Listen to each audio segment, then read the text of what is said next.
মই এনেকুৱা এটা বিহু পাৰ কৰা নাই যিটো বিহুত মই ঘৰত থকা নাই।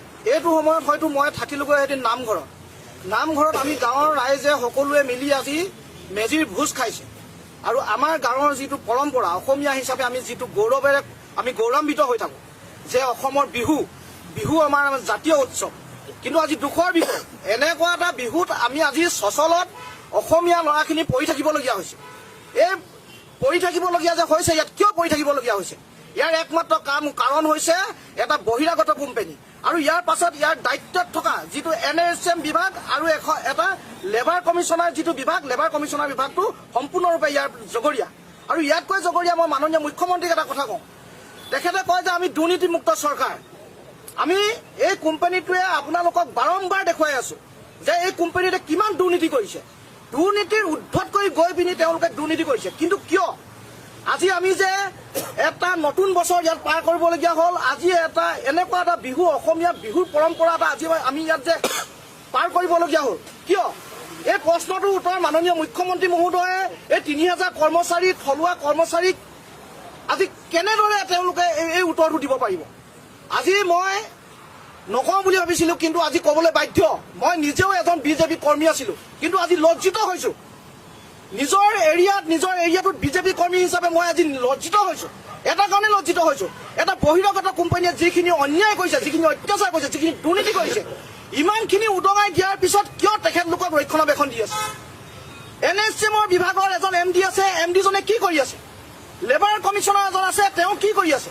কিয় এই 3000 কৰ্মচাৰী কি তেওঁলোকে ৰক্ষণাবেক্ষণ দিব নালাগে? তেওঁলোকে কি বহিৰাগত কোম্পানীটো ৰক্ষণাবেক্ষণ দিব লাগে?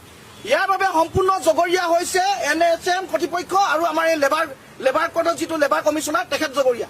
কিন্তু অনাগত দিনত আমি আশা ৰাখিছোঁ এই বিভাগকেইটাই এটা বহিৰাগত কোম্পানীক যি ধৰণে নাকি লগাব লাগিছিলে নাতি লগোৱাৰ ব্যৱস্থা কৰক আৰু এই কোম্পানীটোক ইয়াৰ পৰা খেদি পঠোৱাৰ ব্যৱস্থা কৰক। এখেতলোকক ব্লেক লিষ্টেড কৰিব পৰা এটা ব্যৱস্থা কৰক। কাৰণ আমি অসমত নিবিচাৰোঁ যে এনেকুৱা এটা কোম্পানীয়ে পুনৰ অসমীয়া এনেকুৱা থলুৱা অসমীয়া 3000 ল'ৰা 4,000 থলুৱা ল'ৰাক যাতে তেখেতলোকে আকৌ পুনৰ এনেকে ৰাজপথত আহি পিনি ওলাই আন্দোলনৰ মুখী কৰিব নোৱাৰে। কাৰণ আমি কোনো আন্দোলন আমাৰ কোনো ভাষা নহয়, আমি কোনোদিনে আন্দোলন কৰিব নাজানিছিলোঁ। কিন্তু মাত্ৰ আমি আন্দোলনটো আমি কৰিবলগীয়া হ'ল আমাৰ যিটো ন্যায্য প্ৰাপ্তি, আমি ন্যায্য প্ৰাপ্তিৰ কাৰণে আজি কৰিবলগীয়া হৈছে। কিন্তু আমিতো অসম চৰকাৰৰ বিৰুদ্ধে এদিনো আন্দোলন কৰা নাছিলোঁ। অসম চৰকাৰে কিয় এই কথাটো গুৰুত্ব নিদিলে? আজি এমাহ 40 দিন হ'ল, কিয় তেওঁলোকে আমাক ইয়াত এনেকৈ বহাই থলে? তাতকৈ পৰিতাপৰ বিষয় আজি এনেকে মাঘৰ বিহু উৰুকা দিনা কিয় আমাক ইয়াত বহাই থলে? সেই সকলোখিনি প্ৰশ্ন আমি অসমৰ প্ৰতিটো দল সংগঠন, অসমৰ প্ৰতিজন জনগণৰ কাৰণে এৰি দিছোঁ।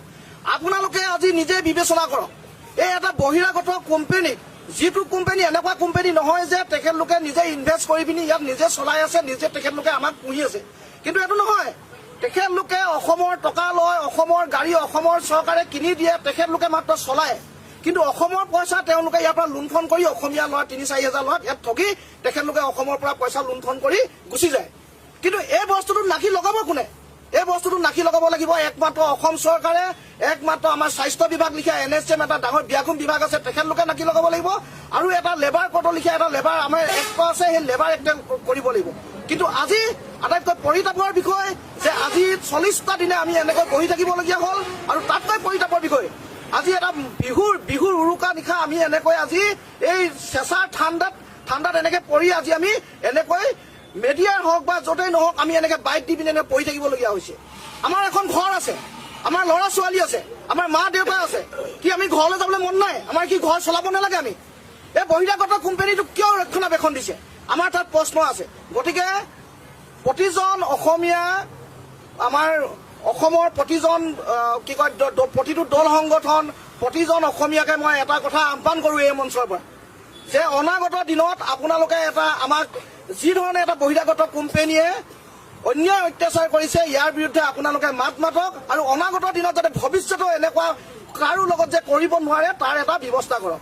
আৰু ইয়াৰ পৰা মই অসম চৰকাৰলৈ অনুৰোধ কৰিছোঁ, আমি মাননীয় মুখ্যমন্ত্ৰী মহোদয়ৰ ওপৰত আমাৰ আস্থা আছে আৰু বিশ্বাস আছে। আমি বিশ্বাস থকাৰ কাৰণে আমি অতদিনে গণতান্ত্ৰিক আন্দোলন কৰি আছোঁ। আমি কেতিয়াও অগণতান্ত্ৰিক আন্দোলন কৰিবলৈ যোৱা নাই।